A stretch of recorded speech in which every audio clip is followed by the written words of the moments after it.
So last topic I want to hit before we finish up is you're a big lab-grown meat guy. Mm-hmm. So someone just posted this about a study that came out that said lab-grown meat can be worse for the environment. You saw that? Yeah. So I didn't read it. I'm just a headline thing here, but basically, I'm wondering what and look, not that I don't care about the environment, but at the end of the day, I think we agree. It's like, hey, if this is cheaper, then it may win out. You know what I mean? Right. And especially if you can do like these customized, like I really want to eat some tiger meat, or I shouldn't say tiger, but not have to kill a tiger, you know what I mean? Right, Or like right. a dinosaur meat, like a woolly mammoth steak. Oh, like I would never do that. Yeah, I want to try it. Like I just want to. Really? Yeah, I want to try it. Like if it's good, it's good. But like, there's these ideas that like, hey, you can kind of produce this meat that is like very like,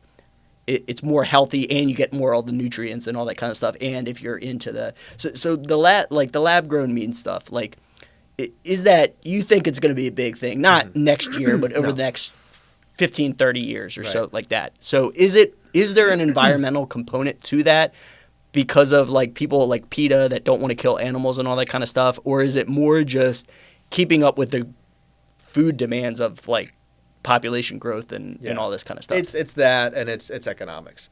Yes, I mean, people that don't want to kill animals, this is great for them. Particularly people that maybe went vegan but miss meat.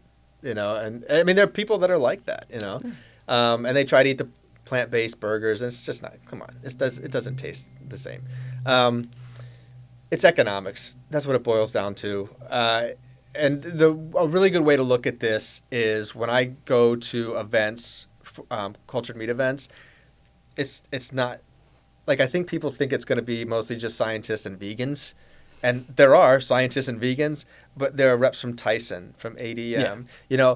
They would much rather produce meat in a warehouse than have to run a concentrated animal feed lot, because it costs so much money to do that.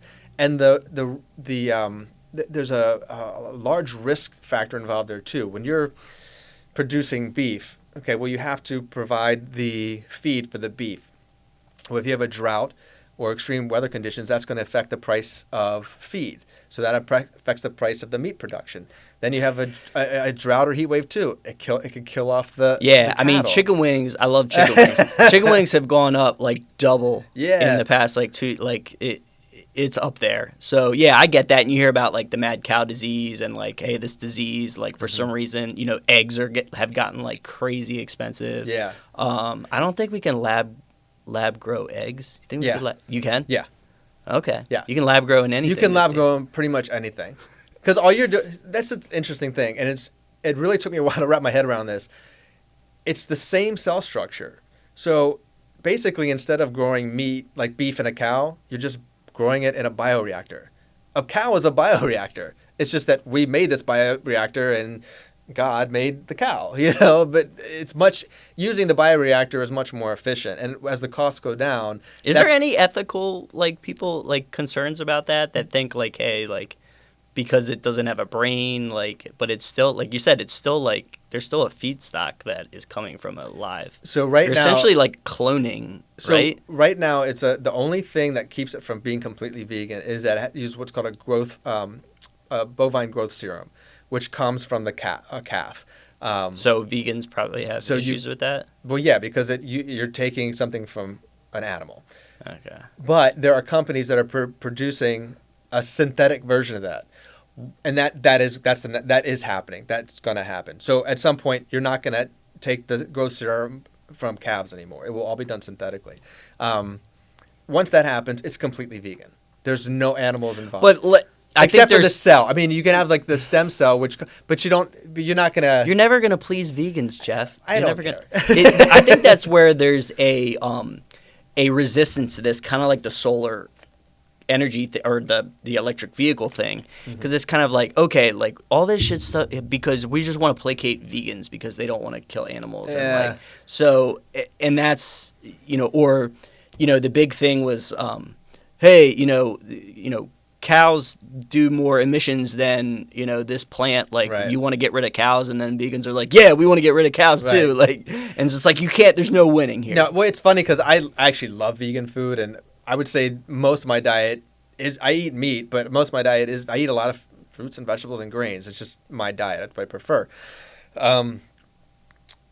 But the funny thing, and I'm not trying to disrespect anybody's, you know. No, go ahead, do it. The thing of it is, I have a lot of friends who are vegan, and I respect their decisions. But when you eat a plant, there are millions of microbes in the soil that die when you harvest that crop. But you can't see them. They're still living beings. So there's no way you could ever live and eat without killing something.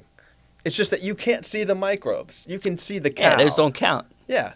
So anyway, I wanted to talk about the economics of it. I'd like to explain like the trajectory of how I see this playing out, because I think this is exactly what's going to happen. So right now, we're still in the earliest phase. It's very expensive to produce this meat, significantly more inexpensive than it was 10 years ago. Massive drop in production costs. When it reaches that point where it becomes cheaper to produce meat in a lab, that's when the first thing that's going to happen, all the fast food companies are going to come in. Now, McDonald's, let's say McDonald's hamburger, most of it's filler. There's not a lot of beef in it as far as I know. Or just any kind of, and I'm not criticizing, it's just, it is what it is. But any kind of fast food restaurant that uses any kind of meat. Let's say Kentucky Fried Chicken spends X amount of dollars on chicken nuggets. Let's say, you know, every year they spend, I'm just throwing a number because I have no idea, like $1 billion a year on chicken to make their chicken nuggets. Well, there's a company now that can produce the same exact chicken to their specifications and do it for half the price. The improvement in margins that you'll see because of this cheaper lab-grown meat is a huge deal.